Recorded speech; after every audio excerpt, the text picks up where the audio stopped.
ta vie de foi n'est pas bonne. D'autres qui disent que non. Je dis non, c'était une réflexion que j'avais aujourd'hui. Je me posais, je réfléchissais encore par rapport à ça parce qu'il y a tellement de personnes, tellement d'enseignements qui sont parfois contradictoires en ce qui concerne les attaques spirituelles. Donc, il y a les gens qui disent que non, quand tu es chrétien, tu ne dois pas être attaqué. D'autres disent que tu es attaqué parce que tu ne connais pas ton identité en Christ. D'autres disent que c'est parce que ceux qui sont attaqués, en fait, eux ne sont jamais attaqués. Il y a des gens qui disent qu'eux ne sont jamais attaqués parce que le diable ne peut pas les attaquer. Parce que eux, ils sont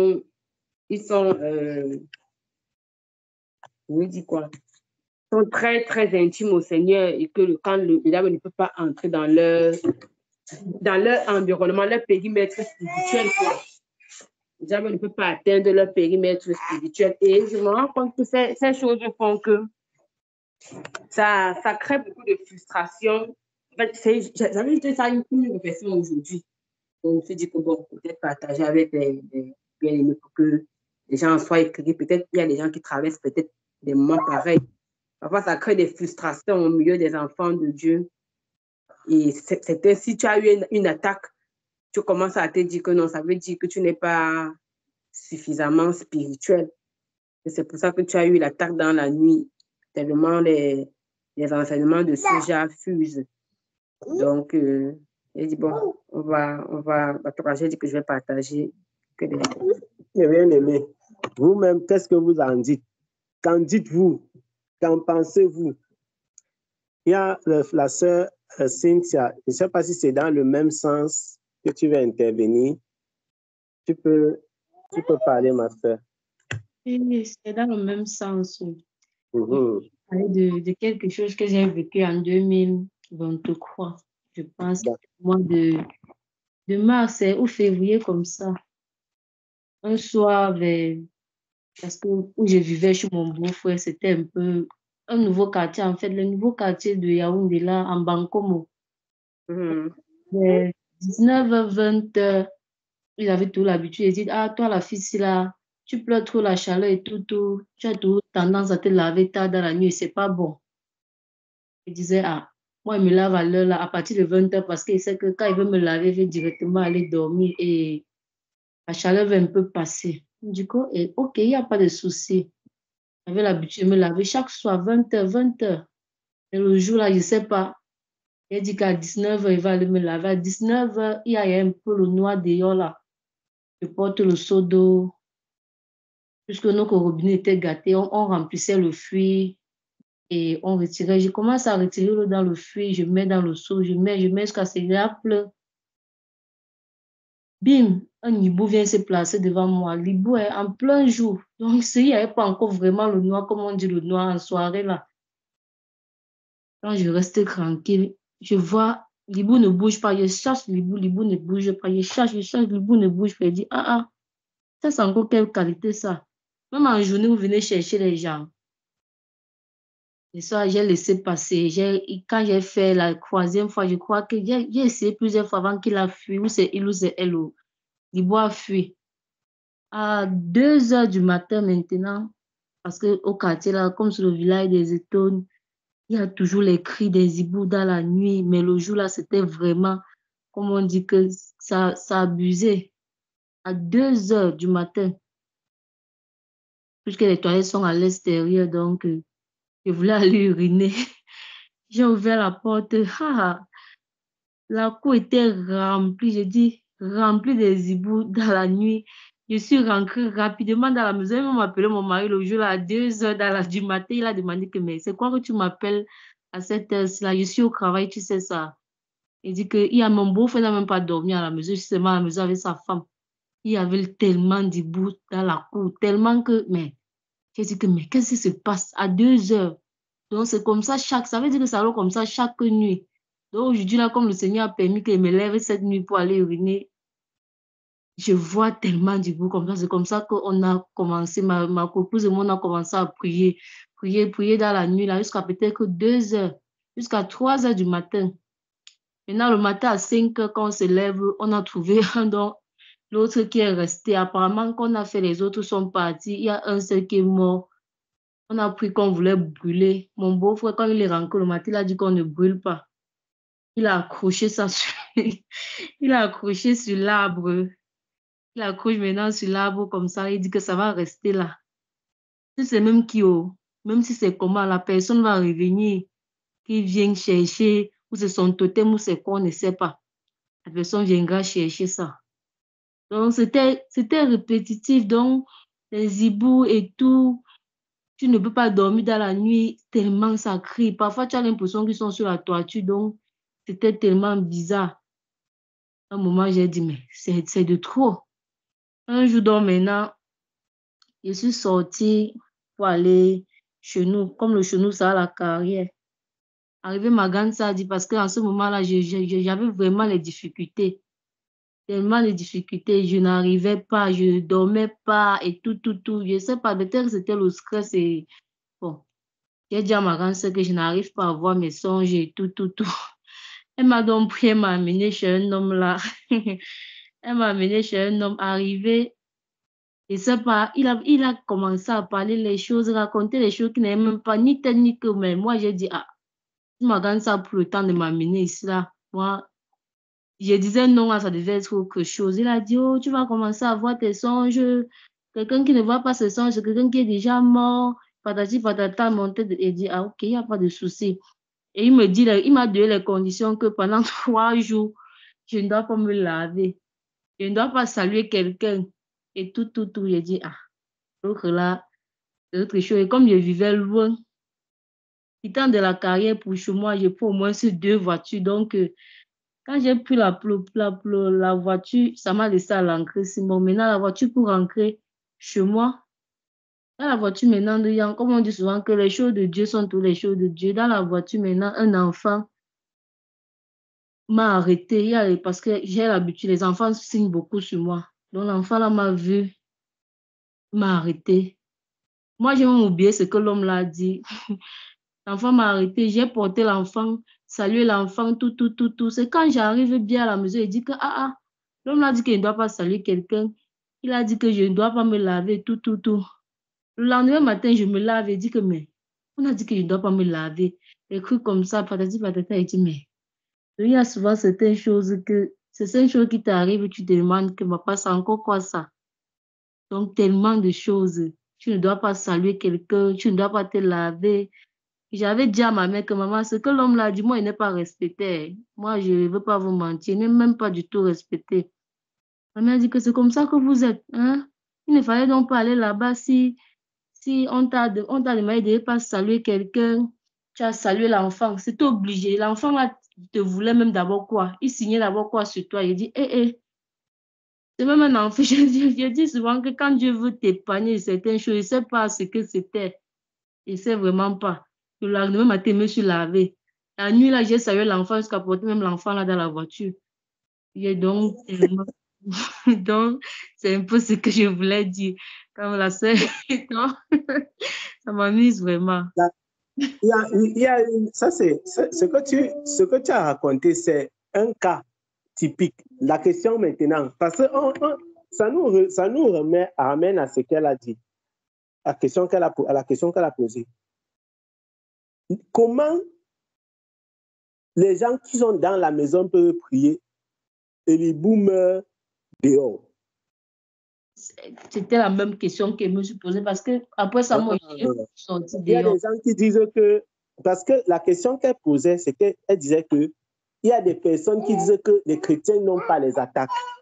Que si tu as les attaques, c'est que tu n'es pas enfant de Dieu. Est-ce que je priais alors beaucoup à l'époque? Je ne priais pas beaucoup. Est-ce que c'était trop? J'avais toujours les attaques, beaucoup même. La question est très complexe lorsqu'il s'agit des attaques. Très complexe. On va lire quelque chose dans la Bible. Ouvrons Daniel, chapitre 10.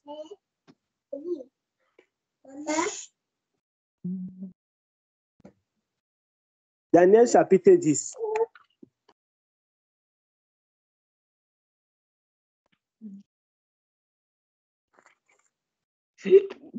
Pardon. Daniel, chapitre 10.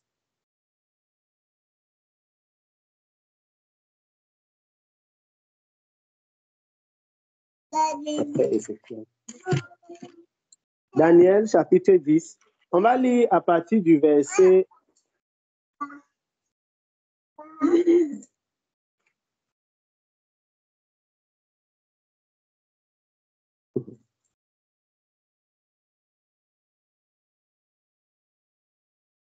Ah, Seigneur.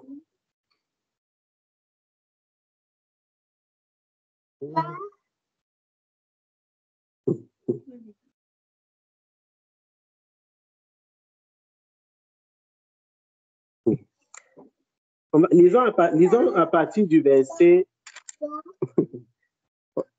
On va lire d'abord le verset 1 jusqu'à 3. Verset 1 à 3. Quelqu'un peut lire Daniel, la partie du verset 1 jusqu'à 3. Et puis,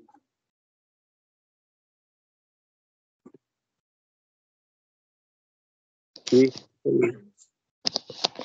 Sixième année de Cyrus, roi de Perse, une parole fut révélée à Daniel qu'on nommait Belshazzar. Cette parole qui est véritable annonce une grande calamité. Il fut attentif à cette parole et l'intelligence de la vision. En ce temps-là, moi, Daniel, je fus 3 semaines dans le deuil. Je ne mangeai aucun mets délicat. Il n'entra ni viande, ni vin dans ma bouche, et je ne moignis point jusqu'à ce que les 3 semaines fussent accomplies. Amen. Amen. Oui. Maintenant, on va lire à partir du verset 11. Verset 11. Puis, il me dit, Daniel, homme bien-aimé, sois attentif aux paroles que je vais te dire et tiens-toi debout à la place où tu es, car je suis maintenant envoyé vers toi. Lorsqu'il m'eut ainsi parlé, je me tins debout en tremblant. Il me dit, Daniel, ne crains rien, car dès le premier jour, tu as eu à cœur de comprendre et de t'humilier devant ton Dieu. Tes paroles ont été entendues et c'est à cause de tes paroles que je viens. Le chef du royaume de Perse m'a résisté 21 jours. Mais voici, Michael, l'un des principaux chefs, est venu à mon secours et je suis demeuré là auprès des rois de Perse. Je viens maintenant pour te faire connaître ce qui doit arriver à ton peuple dans la suite des temps, car la vision concerne encore ces temps-là. Tandis qu'il m'adressait ces paroles, je dirigeais mes regards vers la terre et je gardais le silence. Et voici, quelqu'un qui avait l'apparence des fils de l'homme toucha mes lèvres. J'ouvris la bouche, je parlais et je dis à celui qui se tenait devant moi, mon Seigneur, la vision m'a rempli d'effroi et j'ai perdu toute vigueur. Amen. Amen. La question que je veux poser ici, est-ce que Daniel, c'est un enfant de Dieu? Daniel, c'est un chrétien. Il n'est pas chrétien. Il est enfant de Dieu. Si on était à l'époque de Daniel, est-ce que Daniel serait un... Si on était à l'époque de Daniel, est-ce que Daniel serait un croyant? Parce que utiliser l'expression chrétien n'est pas adapté dans son cas, mais est-ce que Daniel est connu de Dieu, mes bien-aimés? Est-ce que Daniel est connu de Dieu? Je veux que vous me répondiez. Pourquoi les micros sont fermés? Oui, Papa Gars. Je veux qu'on soit d'accord. Je veux qu'on soit d'accord sur une chose. Ça, ce n'est rien. Daniel n'est rien. Qui a parlé à Daniel ici? C'est un ange, n'est-ce pas? Oui. OK. Celui qui a résisté à Daniel, c'est qui?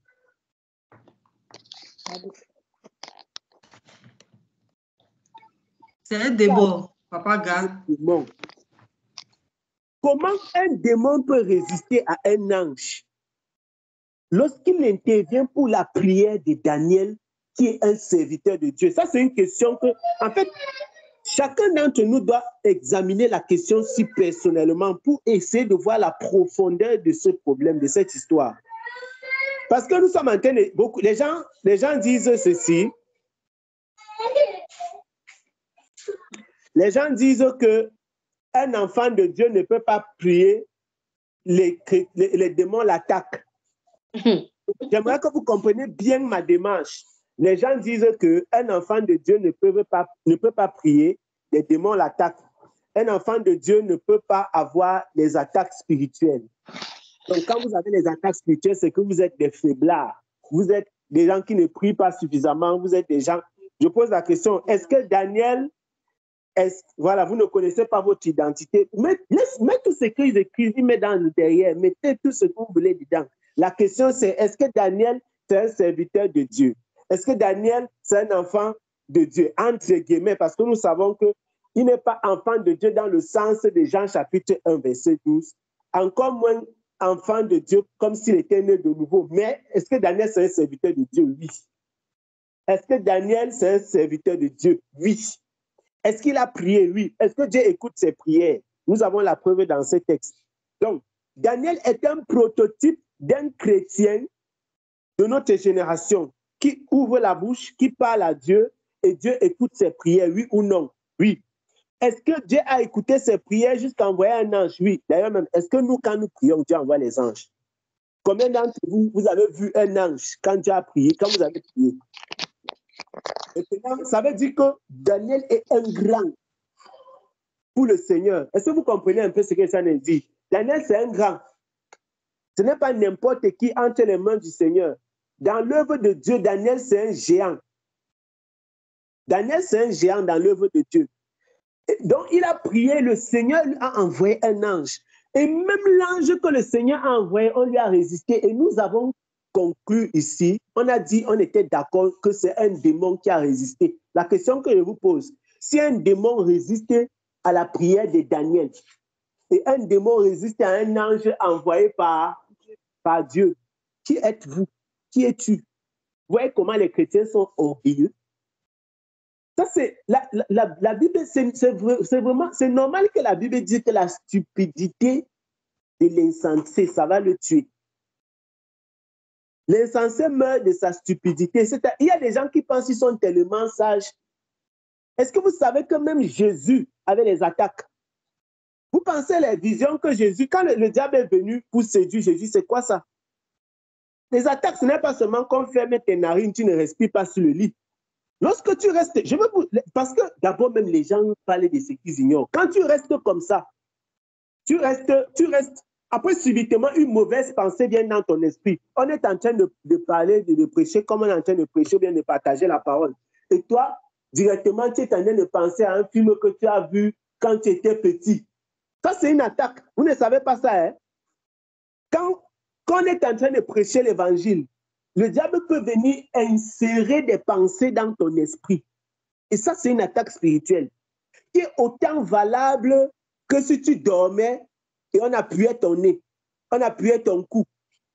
Les attaques spirituelles sont tellement subtiles. Il faut être bête d'abord. Pourquoi que les attaques spirituelles, c'est seulement quand on dort? Beaucoup de gens marchent, on ne les attaque pas la nuit parce qu'on a vaincu les gars dans la journée. C'est-à-dire que c'est eux qui sont experts dans la pornographie, dans leur téléphone. Ils disent qu'ils n'ont pas les attaques la nuit. Mon frère, dans la journée, tu pêches tellement qu'on ne peut même pas t'attaquer la nuit. Toi, tu es déjà vaincu dans la journée. Parce qu'on attaque l'homme dans toutes ses dimensions. On attaque l'homme de toutes les façons possibles. Tu marches seulement comme ça. L'ennemi insère, il envoie une personne te parler. Tu ne sais pas que c'est une attaque qui vient de commencer. Tu penses que tu es en train de parler avec une personne alors que tu es déjà dans le programme de l'attaque. Donc, dis que lorsqu'on a les attaques dans la nuit, lorsqu'on a les songes de ceci et cela, c'est qu'on n'est pas chrétien. On n'a pas compris. Tous les enfants de Dieu, tous ceux qui sont enfants de Dieu sont attaqués. Tous. Même Jésus lui-même était attaqué. Quand les idées malsaines montent dans ton esprit, c'est une attaque. Quand les idées impures montent dans ta tête, c'est une attaque spirituelle. Et tu dois rejeter ça, tu dois renoncer à ça. Tu dois chasser l'esprit qui est derrière ça. Et il y a des esprits experts en ça. C'est-à-dire que c'est leur domaine de définition, c'est leur ministère, si je peux appeler, je peux dire ça comme ça. Et les gens disent, oh, les attaques. Voici un enfant, un serviteur de Dieu. On va lire quelque chose. Un serviteur de Dieu, quelqu'un qui est capable de prier et le ciel s'ouvre et un ange vient répondre. Le gars prie des pluies. Il a prié combien de temps? 21 jours. On a lu d'abord le début et la suite. Voilà un gars qui a jeûné 21 jours. Et l'ange lui dit que il a été résisté 21 jours. Vous imaginez? La Bible déclare, c'est quand même incroyable. Vous imaginez la puissance que Daniel porte. C'est-à-dire que c'est un truc qui me dépasse, quoi. La Bible déclare que dès que le gars a ouvert sa bouche, il a exaucé. Regarde, imaginez quelle grâce le gars porte.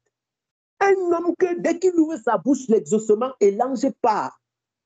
L'ange est parti. Qui a attaqué l'ange? Un démon. Un démon. Vous connaissez qui est Michael? Michael, vous savez qui est Michael? Écoutez-moi, Michael, c'est celui dont il est question dans le livre d'Apocalypse, qui a fait tomber Satan. Est-ce que vous mesurez? C'est-à-dire que le combat était rude. 21 jours.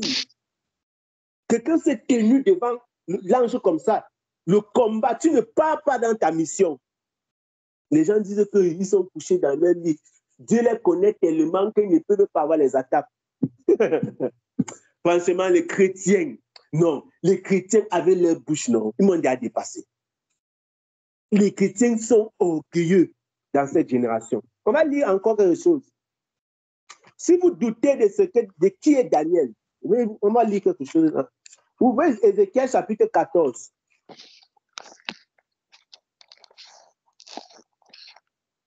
Si vous doutez de qui est Daniel, ouvrez Ézéchiel chapitre 14.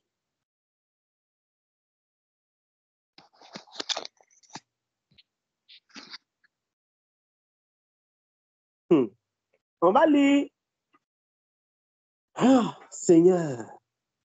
Oh Seigneur. Ézéchiel chapitre 14. Lisons à partir du verset 6, mes bien-aimés. Je veux qu'on lisons à partir du verset 6 pour comprendre quelque chose. Est-ce que quelqu'un peut lire Ézéchiel chapitre 14 à partir du verset 6? Ok, Ézéchiel 14, verset 6.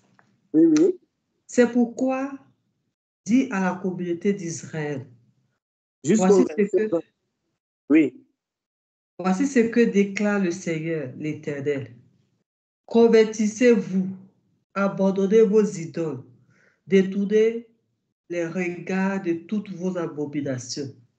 Car moi, l'Éternel, je répondrai moi-même à tout homme qui vient trouver le prophète pour me consulter par lui, alors qu'il s'est détourné de moi pour porter ses idoles dans son cœur et qu'il a tourné ses regards vers ce qui le fait tomber dans le péché. Qu'il s'agisse d'un membre du peuple d'Israël ou d'un étranger établi au pays, peu importe, je me retournerai contre cet homme-là. Je ferai de lui un des hommes. On fera un proverbe à son sujet. Je le retrancherai du milieu de mon peuple. Et vous reconnaîtrez que je suis l'Éternel. Je continue? Oui, continue jusqu'au verset 20. Ok. Quant au prophète, si cela séduit et émet lui-même quelques déclarations, c'est que moi, l'Éternel, j'aurai séduit ce prophète. Hmm. J'étendrai la main contre lui et je l'exterminerai du milieu de mon peuple d'Israël. Du milieu de mon peuple Israël. Tous deux payeront pour leur faute, aussi bien le prophète que celui qui vient le consulter. J'agirai ainsi pour que la communauté d'Israël ne s'égare plus loin de moi et qu'elle ne se rende plus impure par tous ses péchés. Alors, ils seront mon peuple et moi je serai leur Dieu. Le Seigneur l'Éternel le déclare. L'Éternel m'adressa la parole et me dit, Fils d'homme, si la population d'un pays se met en tort contre moi, en multipliant ses infidélités, je porterai la main contre eux en détruisant leurs réserves de paix. Je leur enverrai la famine et je ferai périr hommes et bêtes. Alors, même s'il y avait parmi les habitants de ce peuple ces trois hommes, Noé, Daniel et Job, eux seuls obtiendraient la vie sauve par leur droiture. Le Seigneur l'Éternel le déclare. Si je lâche des bêtes féroces à travers le pays pour dévorer ses habitants et le réduire à l'état de désert, où personne ne passe plus par crainte de ces bêtes. Même si ces trois hommes se trouvaient dans ce pays, aussi vrai que je suis vivant, le Seigneur, l'Éternel le déclare, il ne sauverait ni leurs fils, ni leurs filles. Eux seuls en réchapperaient. Et le pays serait dévasté. Ou si j'envoie l'épée contre ce pays-là, en ordonnant qu'on lui fasse la guerre pour y exterminer ces trois hommes, je trouverai là, aussi vrai que je suis vivant, le Seigneur l'Éternel le déclare, il ne sauverait ni leurs fils, ni leurs filles, eux seuls en réchapperaient. Ou si j'envoie la peste dans ce pays-là, si je déverse ma colère sur lui en y exterminant hommes et bêtes, enfin, si Noé, Daniel et Job se trouvaient là, aussi vrai que je suis vivant, le Seigneur l'Éternel le déclare, ils ne sauveraient ni leurs fils, ni leurs filles, eux seuls obtiendraient la vie sauve par leur droiture. Amen. Amen. Amen. Vous avez entendu, Dieu a donné les exemples ici. Il dit que eux seuls sauveraient leur vie. Par quoi? Dans ma version, il est écrit par leur justice. Dans la version Ostewald, par leur justice. Dans la version que maman vient de lire, par leur droiture.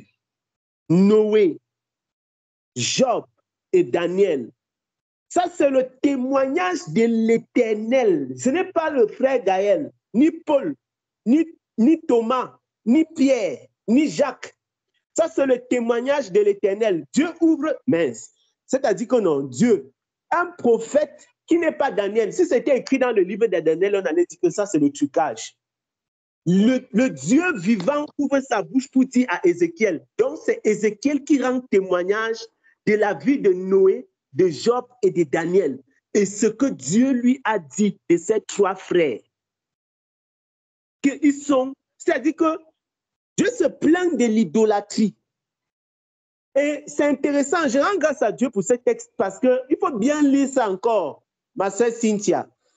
Tu vois comment Dieu t'a fait grâce. Quand la Bible déclare, le salaire du péché, c'est la mort, mais le don gratuit de Dieu, c'est la vie éternelle en Jésus-Christ. Car tous ont péché et sont privés de la gloire de Dieu. Nous avons péché. Imagine-toi, si Dieu appliquait Ézéchiel chapitre 14, ma sœur Cynthia, tu serais déjà morte. Parce qu'il a dit là-bas, peut-être que vous n'avez pas très bien lu, vous n'avez pas bien. Il faut examiner encore depuis le départ, à partir du verset 6. Dieu dit que si quelqu'un part chez un prophète, écoutez, si quelqu'un dans ce peuple part chez un prophète pour examiner, pour chercher l'Éternel, il n'a pas dit que pour chercher les marabouts. Il dit que si quelqu'un, tellement le peuple s'y a péché que si quelqu'un tente de me chercher, il va voir, c'est moi-même qui vais me lever contre lui. Donc, imaginez alors maintenant celui qui part chez les marabouts. Et je ne sais pas si vous comprenez le sens dans lequel je suis en train de parler. Dieu dit que si quelqu'un part chez un prophète, je vais le traiter. Imaginez donc celui qui part chez les marabouts. C'est Dieu qui dit là-bas, il dit à Ézéchiel que si quelqu'un tente de consulter le prophète encore dans le peuple-ci, parce qu'ils aiment partir chez les marabouts. En fait, Dieu dit que comme vous aimez les idoles, allez adorer les idoles. Je ne veux plus voir quelqu'un qui dit encore qu'il cherche la face du Seigneur. C'est ce que Dieu est en train de dire. Et nous sommes un peuple terrible. Donc, on part à l'église à midi. À 14h, on passe chez le marabout en rentrant. C'est le christianisme de ce siècle. Nous sommes un peuple terrible. On part chez le marabout le matin en partant à l'église. Nos parents qui sont anciens dans les églises, conseillers paroissiaux, diacres, c'est eux qui arrêtent la main des enfants pour partir chez les marabouts. C'est eux qui sont les champions du maraboutisme. Et quand l'enfant veut parler, oh, c'est monté, c'est descendu, c'est nous qui t'avons monté l'église, tu viens nous montrer quoi dans cette maison? Est-ce que ce n'est pas terrible, mes bien-aimés? Est-ce que c'était terrible? Est-ce que ce n'est pas terrible, mes bien-aimés? C'est vraiment terrible. C'est terrible.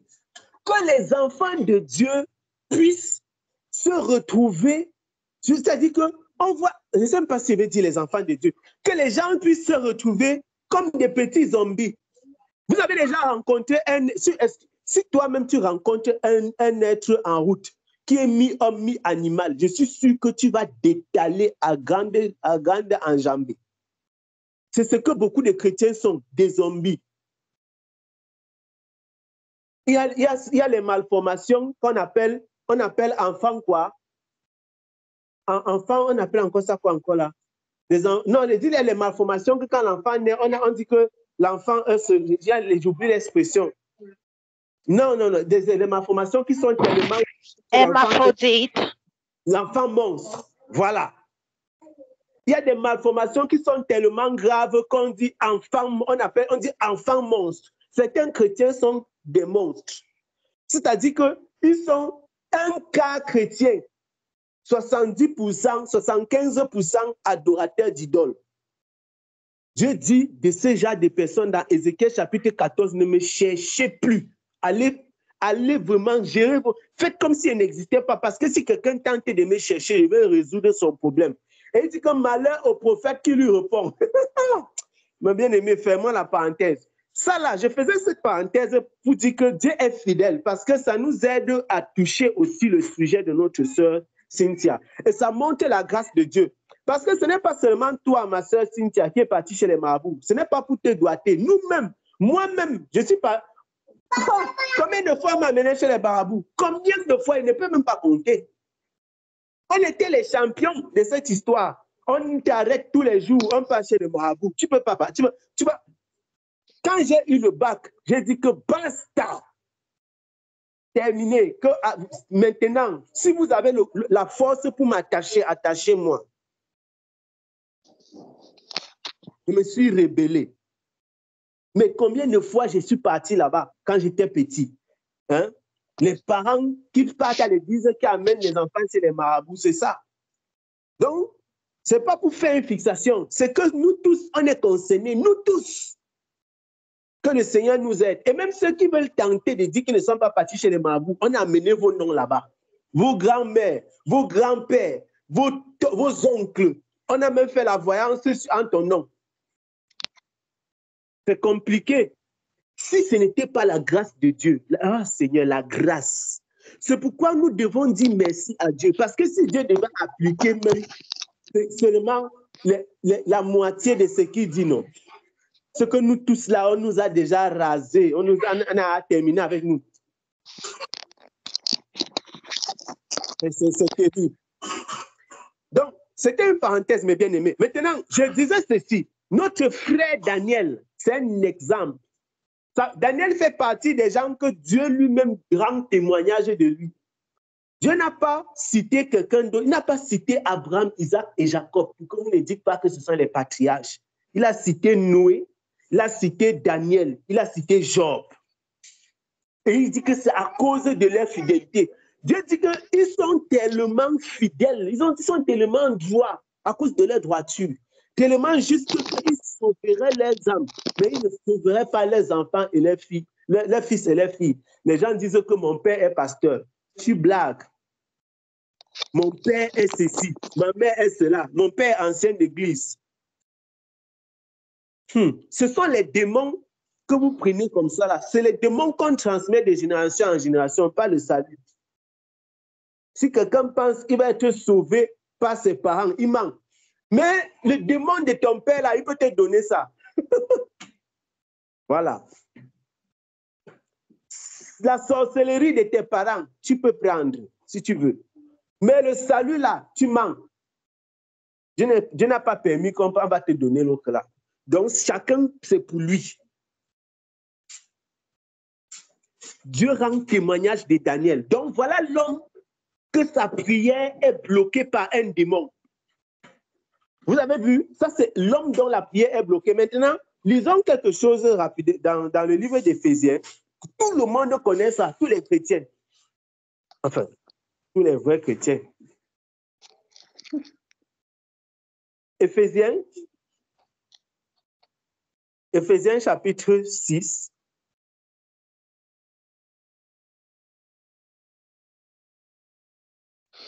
Éphésiens chapitre 6, à partir du verset 11.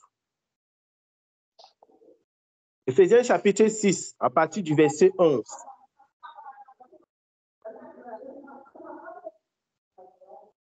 Jusqu'au verset 17. Jusqu'au verset 17. Ok. Revêtez-vous de toutes les armes de Dieu, afin de pouvoir tenir ferme contre les ruses du diable. Car nous n'avons pas lutté contre la chair et le sang, mais contre les dominations, contre les autorités, contre les princes de ce monde de ténèbres, contre les esprits méchants dans les lieux célestes. C'est pourquoi prenez toutes les armes de Dieu, afin de pouvoir résister dans le mauvais jour, et tenir ferme après avoir tout surmonté. Tenez donc ferme, et à vos reins la vérité pour ceinture, revêtez la cuirasse de la justice, mettez pour chaussures à vos pieds le zèle que donne l'évangile de paix. Prenez par-dessus tout cela le bouclier de la foi, avec lequel vous pourrez éteindre tous les traits enflammés du malin. Prenez aussi le casque du salut et l'épée de l'esprit, qui est la parole de Dieu. Amen. Amen. Merci Seigneur. On a dit que le bouclier, ça a fait quoi? Ma soeur, tu peux encore lire la partie du bouclier là? Alors, le bouclier de la foi, le verset 16. Prenez par-dessus tout cela le bouclier de la foi, avec lequel vous pourrez éteindre tous les traits enflammés du malin. Amen. Merci Seigneur. Vous savez ce qu'on appelle les traits enflammés du malin? Les gens ouvrent leur bouche et ils parlent, ils blaguent. Quand tu blagues avec le diable, mon frère, tu es déjà vaincu. Quand quelqu'un commence à mépriser, c'est-à-dire que d'abord, notre frère Pierre nous a avertis, même Jude nous a avertis. On ne manque pas le respect à une autorité comme Satan. Même les chrétiens, dans tout ça, c'est-à-dire que le chrétien, même en Christ, il n'a pas le droit de parler n'importe comment au diable. Est-ce que vous savez ça? Même le chrétien, je vous redis encore, je répète ce que j'ai dit. Je dis que même le chrétien, dans son salut et dans sa position en Jésus-Christ, mes bien-aimés, tu n'as pas le droit de parler n'importe comment au diable. Malgré votre chrétienté, votre sanctification ne vous donne pas... Parce que quoi? Le diable, c'est une autorité. Tu peux dire que Dieu, mais toi-même, tu n'as aucune autorité sur Satan. Aucune. C'est pas Christ, c'est pas le nom de Jésus-Christ. Donc c'est Christ qui a autorité sur lui parce que c'est lui qui les a vaincus. C'est lui qui les a vaincus. Les gens parlent de ce qui les dépasse. C'est ce que notre frère Jude dit. Et c'est ce que notre frère Pierre dit aussi. C'est comme ça les orgueilleux disent, le diable ne peut rien me faire. Nous avons vaincu le diable. Oh, j'ai autorité sur le diable, mon frère. Quand les gens racontaient vraiment les histoires pareilles, franchement, quand les gens racontaient les choses pareilles, si le diable vrai, c'est-à-dire que si le diable se lève sur toi, peut-être tu blagues. Les gens s'amusent. Ils s'amusent. Ils ne savent pas qui est même le diable dont il est question. Tout ça parce que la grâce du Seigneur fait que les gens n'ont pas peut-être n'ont pas les attaques. D'autres même sont des menteurs. Ils ont les attaques et ils ne disent pas. Ou bien peut-être si tu n'as pas les attaques par la grâce de Dieu. Moi-même qui vous parle là, je prends souvent les exemples sur moi. Je vais vous dire, j'ai très rarement les attaques. Très rarement. Je peux faire même un an, je n'ai pas d'attaque. Ça ne veut pas dire que je suis puissant, je suis fort. Parfois, il fait des mois et des mois. Quand les gens disent que les attaques, ils disent, ah, ou bien on parle de quoi? Oh? Mais, un jour, toi qui as fait 6 mois, 7 mois, je dis que le diable t'attaque comme ça, là, jusqu'à ce que mon frère, il croyait que tu m'avais oublié. Mais il ne t'avait pas oublié. Le gars est parti seulement pour se préparer. Tu dis que non, les chrétiens. Et quand il m'attaque, ce n'est pas parce que la semaine-là, j'ai péché ou bien parce que le jour-là, j'ai fait quoi que ce soit. Mon frère, tu penses que quoi? Tu penses que c'est parce que tu es fort? Non, la parole du Seigneur dit que ce n'est pas la force. Ce n'est pas la... Non, c'est son esprit, c'est la grâce du Seigneur. Moi, aucun chrétien n'a le pouvoir. Aucun chrétien n'a en lui le pouvoir. Même en Christ, j'ai dit même en Christ, on honore les autorités. Et Satan, c'est une autorité parmi les autorités, mes bien-aimés. Donc, tu ne peux pas l'insulter. Si tu insultes Satan, même le Seigneur va te reprendre. Parce que tu viens de mépriser une autorité. Or, la Bible dit qu'on doit respecter les autorités. Ce que je vous dis là, c'est quelque chose, c'est une vérité biblique. Ce n'est pas une blague. C'est une vérité des Écritures. Et si vous voulez examiner ça, examinez. Allez lire ce que dit Jude. Allez lire ce que dit notre frère Pierre par rapport à ce sujet. Beaucoup de chrétiens, c'est par orgueil. Parce qu'ils lisent dans la Bible, oh, je puis tout par celui qui me fortifie. Mon frère, vous connaissez ce que ça veut dire que je puis tout?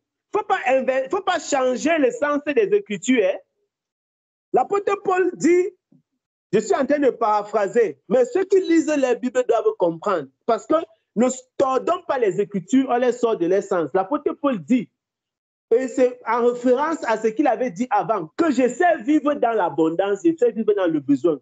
Je sais vivre dans l'excès et dans le manque. Et donc, je puis tout par Christ qui me fortifie.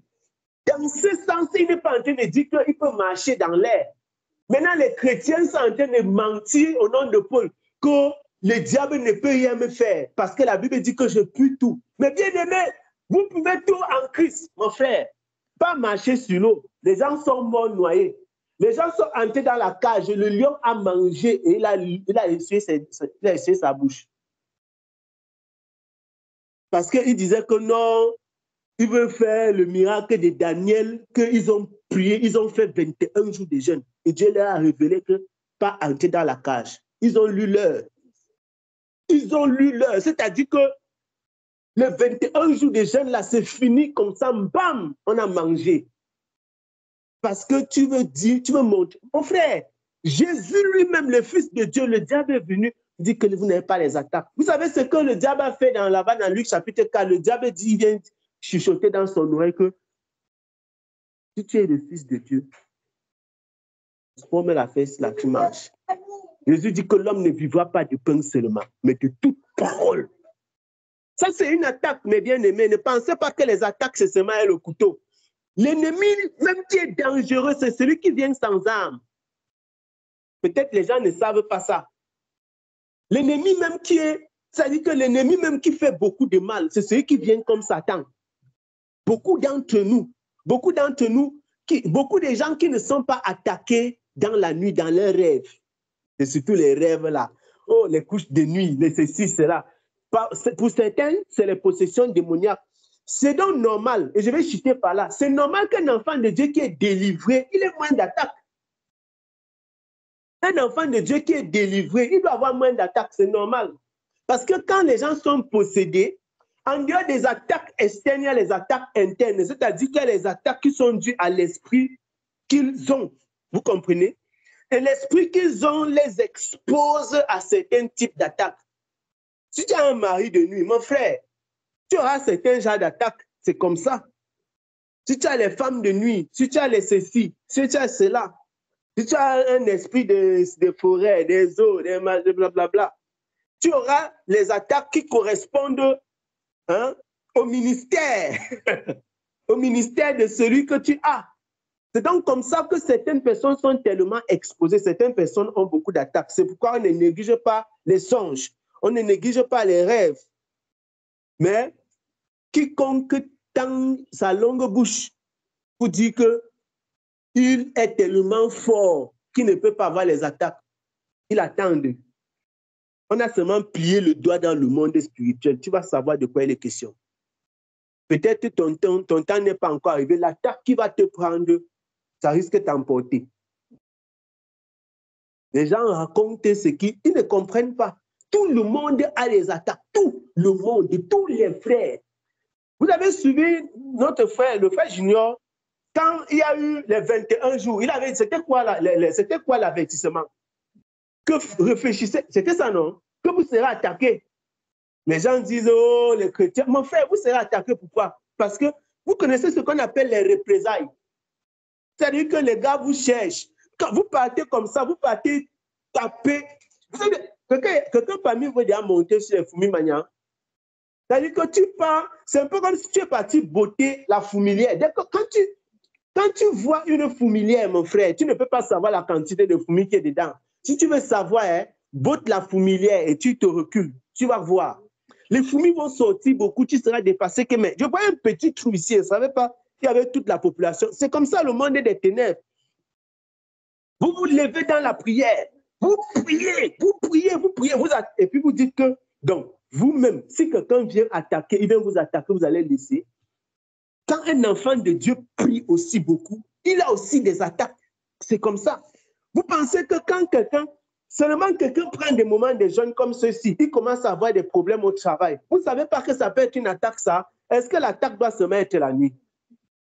Est-ce que c'est seulement la nuit que quelqu'un doit avoir les... Donc, tu peux seulement prendre même tes jeûnes. Tu vois que tu prends un jeûne, tes problèmes empirent. Tu vois que c'est quoi? Une attaque. Une attaque. Dernièrement, j'ai reçu, on a pris le jeûne, ça faisait combien de jours même? Je reçois, on dit que j'ai eu la multa en 2019. Je vous parle de moi-même, pas quelqu'un d'autre. 150 quelque chose, c'était 150 combien d'euros? Je vous parle de moi. Je crois qu'on partageait ça l'autre jour avec papa Jean-Claude. Mon frère, les attaques sont de multiples formes. Alors que tu as des problèmes d'argent jusqu'à... Le diable te cherche pour que tu fasses... Vous ne connaissez pas le diable, vous blaguez avec lui. Le diable te cherche de plusieurs façons et chaque attaque est correspondante. L'ennemi cherche les hommes comme ça. Il dit que celui-ci, comme il a des problèmes d'argent, et comme le gars place, il met ses équations, il dit que si je l'attaque ici, je sens que ça va lui faire très mal. Peut-être il va même perdre l'envie de prier, il va perdre, c'est-à-dire qu'il sera maintenant dans le jeûne là, il ne sera plus.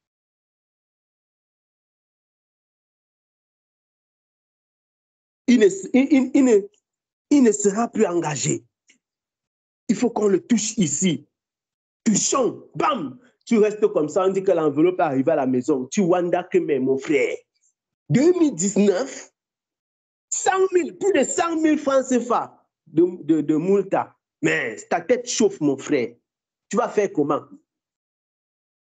Mais tu dis qu'il ne laisse pas. On va prier, on va chercher le Seigneur. Faites ce que vous voulez. Parce qu'on invente les choses que tu n'as pas fait, on crée. Tu restes comme ça. On dit que non, oh, on t'a donné, tu es amendé.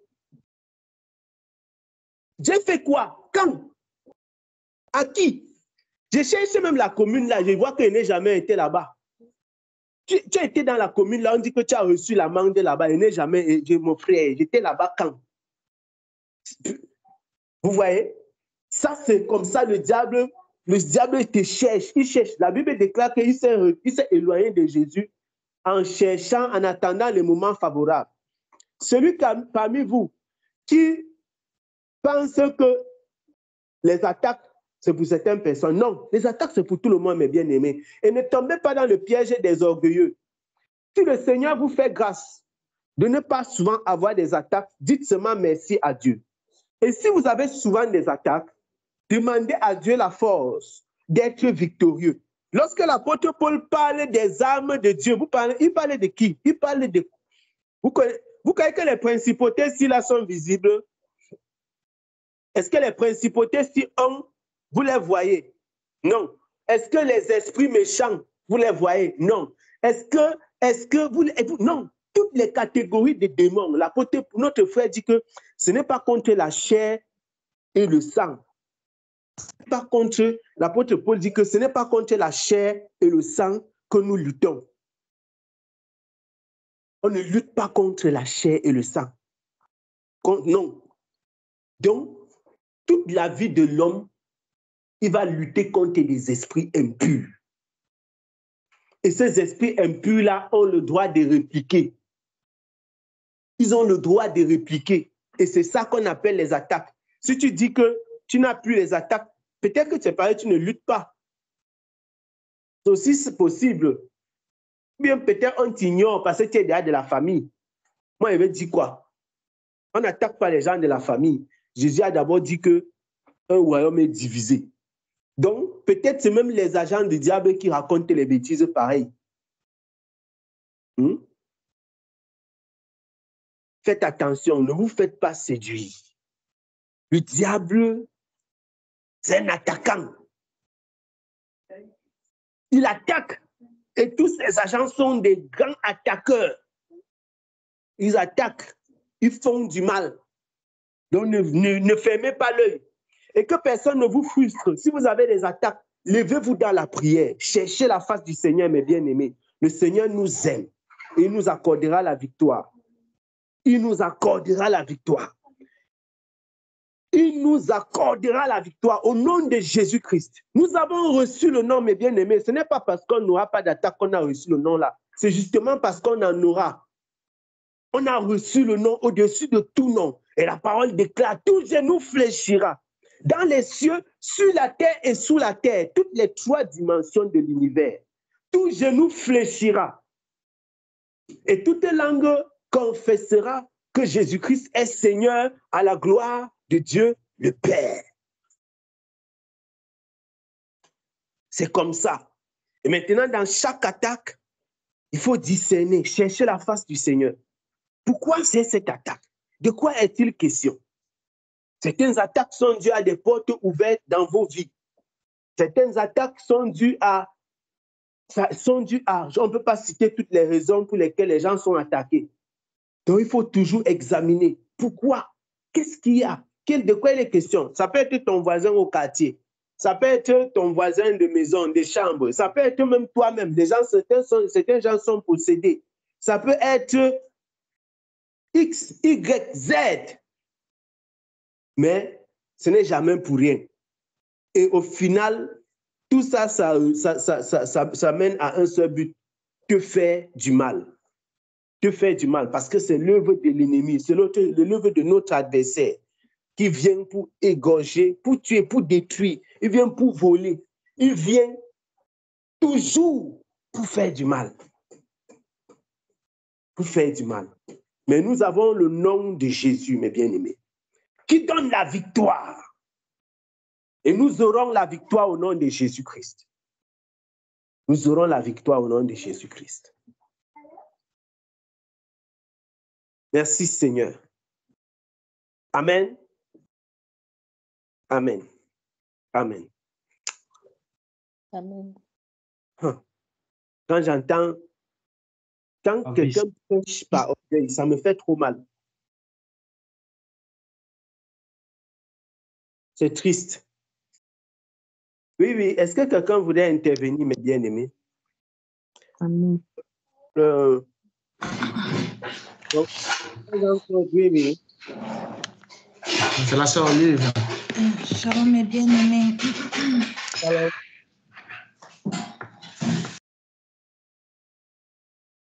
Non, en fait, j'avais une question par rapport à ton intervention. Déjà, je pouvais me rendre compte que je ne savais pas qu'on ne manque pas du respect, entre guillemets, à Satan, verbalement parlant. Et la deuxième chose, c'est que... non, tu as dit que la première chose, c'est quoi? J'ai dit que déjà, je ne savais pas qu'on ne manque pas du respect à Satan. De par ton intervention, donc c'était une leçon. La deuxième chose, parce que c'est une autorité et que nous devons respecter les autorités. Mais je pensais au même moment à la parole de l'Éternel qui dit qu'il nous a donné l'autorité de marcher sur toute puissance des ténèbres, sur toute domination, sans citer même l'autre. Hein? Le pouvoir, oui. Voilà. Sans citer l'autre verset qui est semblable à celui-ci, où il parle également de marcher sur toute autorité, en fait, qui nous a donné le pouvoir sur toute autorité.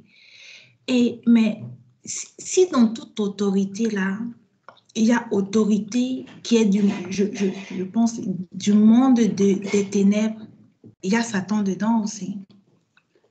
Qu'est-ce que le texte dit? Ouvre Luc chapitre 10, Olive. Ok. Luc chapitre 10, tu lis le verset 19. Ok, un instant, pardon. Luc chapitre 10.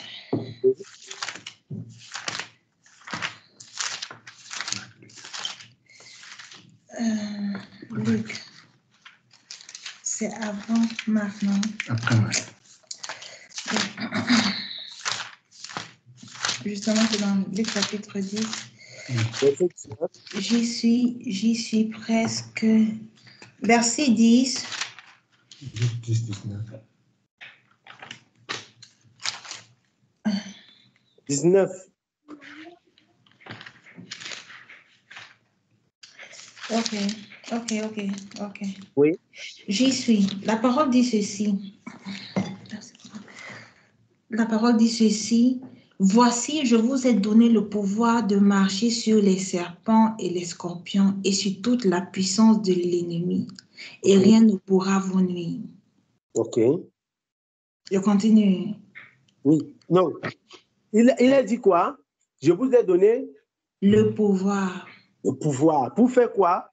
Pour marcher sur les serpents et les scorpions. Et rien ne pourra vous nuire. Et sur toute la puissance de l'ennemi. Sur toute la puissance de l'ennemi. Sur toute la puissance de l'ennemi. Oui. Sur toute la puissance de l'ennemi. L'Écriture dit sur toute la puissance de l'ennemi. Il n'a pas dit sur l'ennemi. Tu ne peux pas marcher sur l'ennemi. Tu n'as aucun pouvoir sur l'ennemi. Tu as un pouvoir sur sa puissance. Mais la question, c'est que, Papa Gaël, si quelqu'un marche sur la puissance de Dieu, il a marché sur Dieu. Non, ce n'est pas la même chose.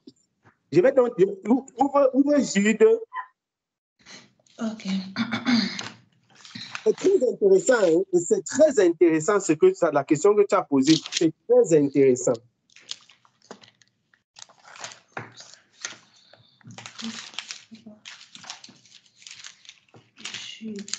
Jude. Chapitre. Il y a un seul chapitre. Tu lis le verset 9 et 10. Ok. Ou bien tu lis après le verset 8 à 10. 8 à 10. Jude, tu lis le 8 à 10. D'accord, il est écrit ceci. Malgré cela, ces hommes aussi, entraînés par leur rêverie, souillent pareillement leur chair, méprisent l'autorité et injurient les gloires. Or, l'archange Michel, lorsqu'il contestait avec le diable et lui disputait le corps de Moïse, n'osa pas porter contre lui un jugement injurieux, mais il dit que le Seigneur te réprime. Eux, au contraire, ils parlent d'une manière injurieuse de ce qu'ils ignorent. Et ils se corrompent dans ce qu'ils savent naturellement comme les brutes. Amen. Amen. Est-ce que c'est plus clair? On dit qu'ils méprisent les autorités. Ils injurient les gloires. Ils parlent d'une façon injurieuse de ce qu'ils ignorent. Ce que dit Jude, c'est terrible. Ouvre 2 Pierre chapitre 2. Ok. Bon, pendant que j'ouvre 2 Pierre, non, Papa Gaël, je vais dire aussi ceci. Quand... qu'est-ce que je voulais dire? Quand on prend l'autorité sur les esprits des ténèbres, et que quand tu exerces, par exemple, le ministère de délivrance, tu donnes des ordres, non? Ce n'est pas pour mépriser. Écoute, je prends un exemple. Je vais faire, voici quelque chose. Je prends un exemple. Je vais prendre un exemple simple. Si je viens comme je suis là, je dis, OK, je dis, j'ai le pouvoir. Le pouvoir m'a été donné de prendre autorité sur cette maison parce que je l'ai acquise. Je viens trouver quelqu'un qui vit dans ma maison. Et je lui dis, au nom de Jésus-Christ de Nazareth, je te donne de sortir de ma maison parce que j'ai reçu le pouvoir pour te chasser. Hein? Ça, c'est une chose. Parce que je suis en train d'exercer le pouvoir que j'ai reçu, l'autorité que j'ai reçue dans le nom de Jésus-Christ. Mais je peux aussi venir, au lieu d'utiliser l'autorité que j'ai reçue en Jésus-Christ, je commence les injures. Tu comprends ce que j'allais dire? Tu commences à dire que toi, petit démon, vaut rien. Ça, c'est l'orgueil. Et ça, c'est le mépris. Et nous n'avons pas reçu ça. Tu n'as aucun droit de mépriser, même un démon. Ce n'est pas normal de parler avec mépris. Et la Bible nous interdit de parler avec mépris. Okay. Lorsque quelqu'un dit que le diable ne peut rien me faire, c'est un petit. Tu connais le diable où? C'est ton camarade? Tu connais qui est Lucifer? Les gens disent que les chrétiens sont orgueilleux à un niveau que ça me dépasse. Que le diable ne peut, le petit diable, je marche sur lui. Parce que le Seigneur nous a accordé la grâce de chasser les démons. Ça ne veut pas dire que tu peux faire n'importe quoi au diable. Si ce n'était pas la grâce de Dieu, que Dieu accordait la grâce, que le diable peut te broyer en un instant comme ça, il te mâche comme le chewing-gum. Je vous assure, ce n'est pas la blague. Le diable est capable de prendre un être humain. Il dit qu'il te mâche comme le chewing-gum et il jette. Parce que le pouvoir que Satan a eu, ça dépasse notre entendement. On parle de quelqu'un qui a séduit même le Fils de Dieu. Et les gens parlent n'importe comment. Même Jésus-Christ de Nazareth. Est-ce que tu as vu Jésus a parlé avec mes filles, ma soeur Olive? Non, non, frère. Arrière de moi, Satan. Arrière de moi, Satan. Il dit, l'homme ne vivra pas de pain seulement. Il utilise la parole. Pas besoin de parler de façon orgueilleuse. Ce dont nous sommes en train de parler ici, c'est les injures. C'est des façons orgueilleuses. Les gens qui prennent autorité sur le diable, ils pensent que parce que le Seigneur leur a donné autorité, ils peuvent parler n'importe comment. 2 Pierre chapitre 2. J'y suis. Verset 9. Tu lis le verset 9 jusqu'au verset, du verset 9 jusqu'au verset 13. Ok. Il est écrit ceci. Le Seigneur sait délivrer de l'épreuve les hommes pieux et Amen. réserver les injustes Amen. pour être punis au jour du jugement. Surtout ceux qui courent après la chair dans un désir d'impurité et qui méprisent l'autorité. Ceux qui font comment? Surtout ceux qui courent après la chair dans un désir d'impurité et qui méprisent l'autorité. OK. Audacieux et arrogants, ils ne craignent pas d'injurier les gloires. Tandis que les anges, supérieurs en force et en puissance, ne portent pas contre elles de jugement injurieux devant le Seigneur. Les anges comment? On dit que les anges... Supérieurs en force et en puissance. Les anges sont supérieurs en force et en puissance à nous. C'est la Bible qui déclare ça. Les anges sont supérieurs en force et en puissance. Ce n'est pas le bavardage que les gens disent que les anges, parce que la Bible dit qu'ils sont serviteurs avec nous, ne veut pas dire qu'on peut parler à un ange n'importe comment. Il y a les totos qui disent qu'ils invoquent, qui donnent l'autorité, que oui, je donne l'ordre. Je donne maintenant l'ordre. Toi qui? Tu peux donner l'ordre à quel ange? Ça, c'est ce que la parole, on a donc lu tout à l'heure, on dit que dans leur rêverie. Mon frère, dans leur rêverie. Tout ça, c'est dans la Bible. Quelqu'un vient se placer comme ça. Je vois les anges ici. J'ordonne à cet ange de faire ceci. J'ordonne. Toi qui? Tu peux donner l'ordre même au bébé ange, mon frère. C'est-à-dire que l'ange qui a les couches, il ne peut pas recevoir un ordre de toi. Il ne peut pas recevoir un ordre d'un homme. Les anges sont envoyés vers les hommes pour faire ce que Dieu a dit. Pas pour que Dieu n'a... Vous connaissez un exemple, si vous connaissez, vous me dites, dans la Bible, un homme que tellement il était pieux, tellement il était saint, tellement il était sage, pur, au point où Dieu a envoyé un ange que pas lui demander ce qu'il veut et tu fais. Vous avez vu ça dans la Bible? Nulle part dans les Écritures, Dieu a envoyé un ange que pas demander à un homme ses besoins. Dieu envoie toujours un ange avec déjà un plan bien précis, un projet tracé. Il ne dit pas à un ange que pas demander sa volonté, tu fais. Mon frère, si Dieu pouvait faire ça, non? Si Dieu pouvait faire ça, c'est que le gros cœur de l'homme, sinon, quand on dit seulement un ange que pas demander au gars là ce qu'il veut, maman, c'est même le trône de Dieu que les gars allaient demander. Le gros cœur, l'orgueil. La Bible déclare que les anges sont supérieurs en puissance, mais ils ne portent pas les jugements injurieux ou devant le Seigneur.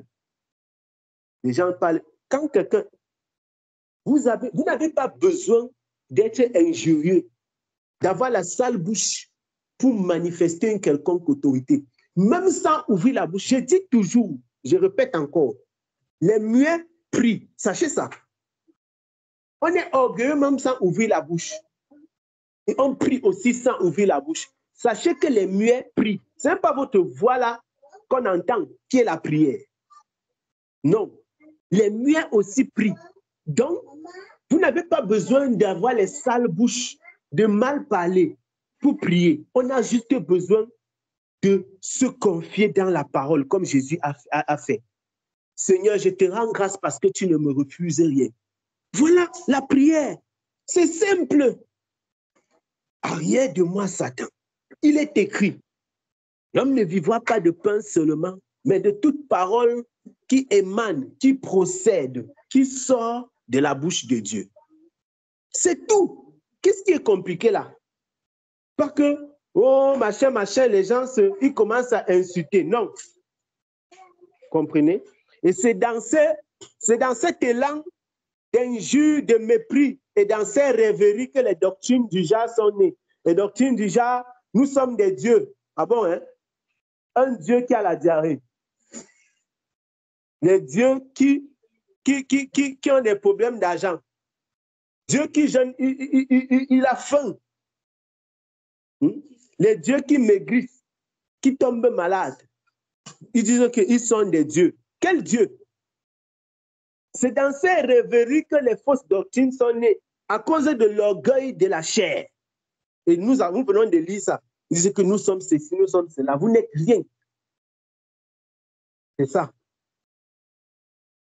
Rien. Nous ne sommes rien. Et la Bible déclare que nous n'avons rien en dehors de ce que nous avons reçu. Les gens veulent avoir plus que ce qu'on leur a donné. Ils veulent, je ne sais pas. C'est terrible. On s'autoproclame ce qu'on n'est pas. Je suis ceci, je suis cela. C'est pour ça que les gens ont les noms. Bishop, Archbishop. Tout ça parce qu'ils veulent donner l'impression d'être quoi que ce soit. Vous n'êtes rien. Même les anges qui voient là, c'est dans leur tête. Oh, je vois l'ange ici, il s'appelle Roger. Roger, hein? Même père. Mais il y a quelqu'un qui a dit que son ange s'appelait Roger. Est-ce qu'il a inventé ce nom? C'est un pour. Joël Francis Tatou a dit que Dieu lui a révélé son ange. Que son ange, c'est Roger. Roger, tu n'as encore rien vu. Clotilde. Bref, que le Seigneur nous aide. Oh, j'ai mon ange qui s'appelle tel. Tu lui donnes les ordres, le ministère des anges. Voilà les doctrines que les gens prêchent.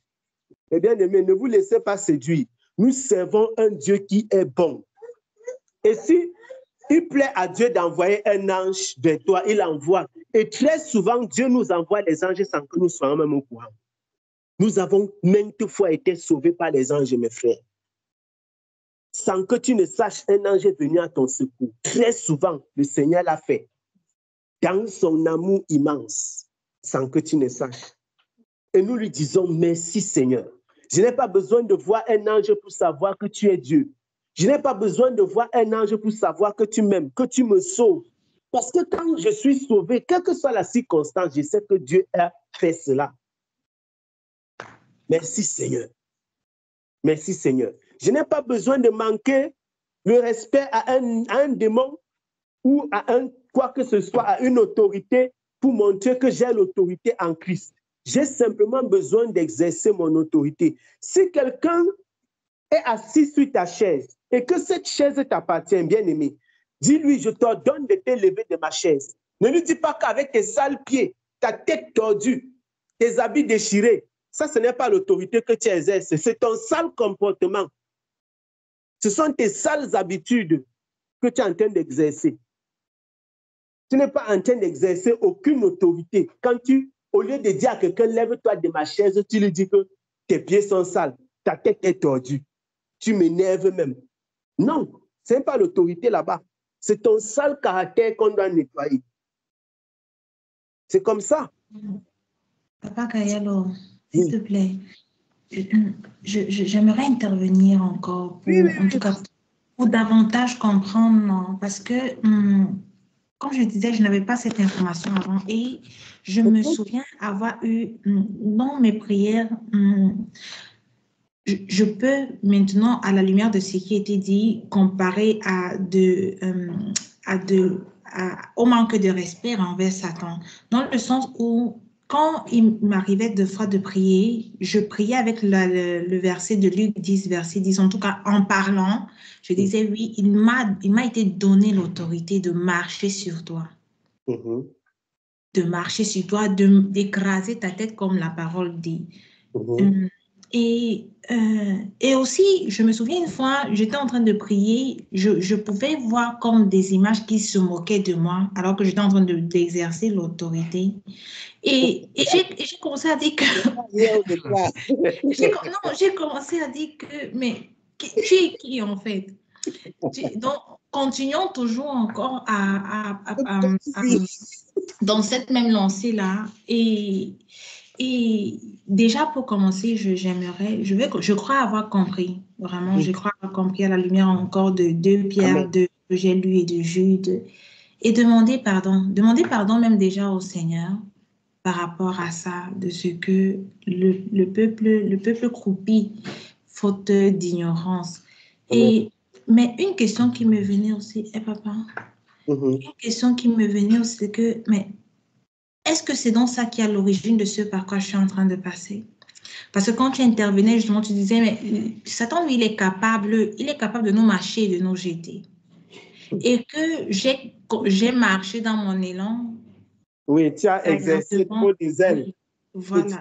Essaie de diable ne va pas récupérer. Il a dit qu'il va te traiter. Voilà, justement pour, oui, je comprends. que je puisse être renseignée par rapport. Je comprends très bien. Pas forcément, ça ne veut pas forcément. Écoute, le Seigneur nous fait grâce, je t'assure. Si l'ennemi devait à chaque fois faire de nous ce qu'il veut, parce qu'on a commis une erreur, je vous assure qu'on ne serait pas debout. Parce que le Seigneur nous aime.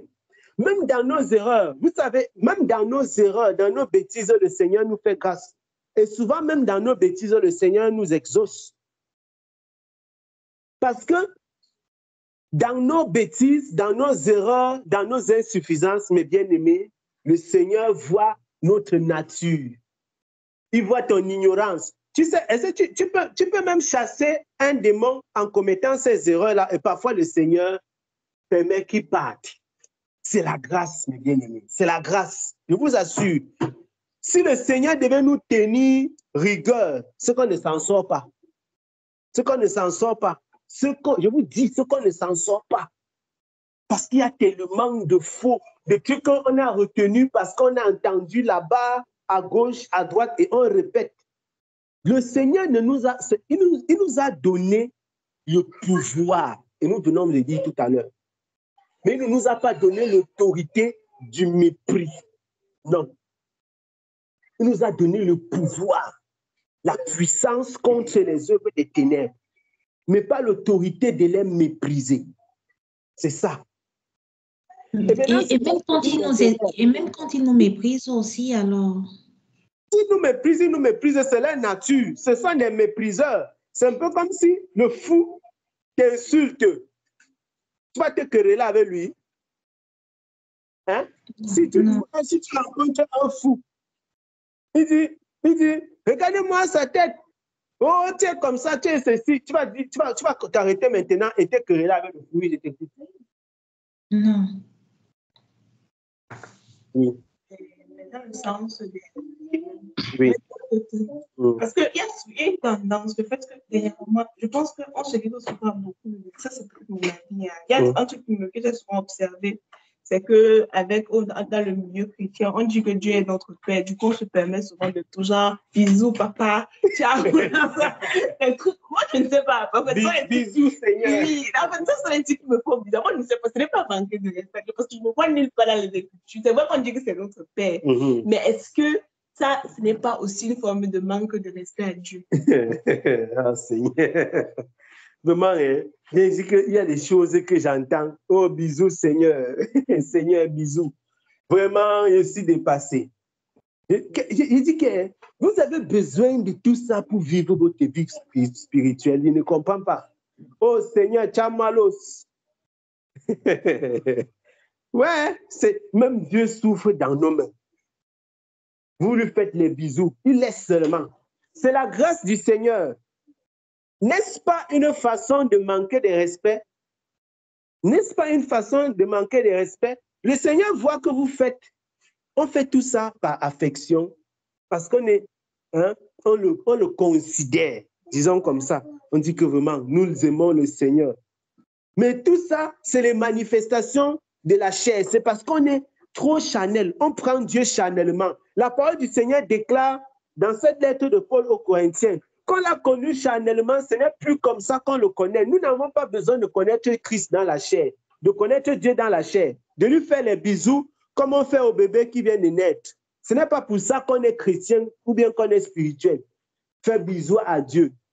Ah. Bisous, ça sert à quoi de donner bisous à Dieu si tu ne peux pas prier, tu ne peux pas avoir un combat. Dieu, le Dieu que nous servons, si tu te sanctifies, tu n'as même pas besoin de lui faire bisous. Lui-même, il va te faire. Vous comprenez? C'est-à-dire que si tu te sanctifies, tu vis dans la justice, tu pries, tu cherches la face du Seigneur. Mon bien-aimé, tu ne vas même pas faire bisous à Dieu. Dieu lui-même au ciel va dire que je me vante de ma fille, je me vante de mon fils. Les gens font toutes ces bêtises-là, c'est parce qu'on veut inventer la spiritualité. Le problème de l'homme, c'est qu'il ne veut pas chercher la vraie spiritualité, mais il veut fabriquer. C'est ça le problème fondamental des chrétiens de notre génération. Ils ne cherchent pas la vraie spiritualité, ils fabriquent la spiritualité. Tous les trucs qu'on dit que machin, tout ça, c'est parce qu'on veut fabriquer. Mon frère, il y a une vie, il y a une vie que quand tu mènes, même dans le ciel, ta vie a une bonne odeur. C'est-à-dire que ta vie dégage un parfum. Et quand c'est comme ça, le témoignage monte, ça touche à la fois, avant même d'arriver dans le ciel du Seigneur, n'est-ce pas ton témoignage, le parfum là touche même d'abord le ciel des démons. Donc, ils sont au courant. Et quand c'est comme ça, on dit que non, le frère si, non, la sœur si aime Dieu. Et même les démons, ils veulent venir t'attaquer, mon frère. Quand c'est comme ça, les gars ont ton dossier sur la table. Ils disent que maman, la fille s'y dérange. La fille s'y dérange. La fille s'y, elle dérange. Non. Que le Seigneur nous accorde la grâce, mes bien-aimés, d'avoir une vie spirituelle qui honore Dieu et non des paroles charnelles qui honorent la chair. Vous entendez ça? Que le Seigneur nous accorde la grâce, mes bien-aimés, d'avoir une vie spirituelle qui honore Dieu et non des paroles charnelles qui honorent la chair et qui nous donnent l'illusion de la spiritualité. C'est ça.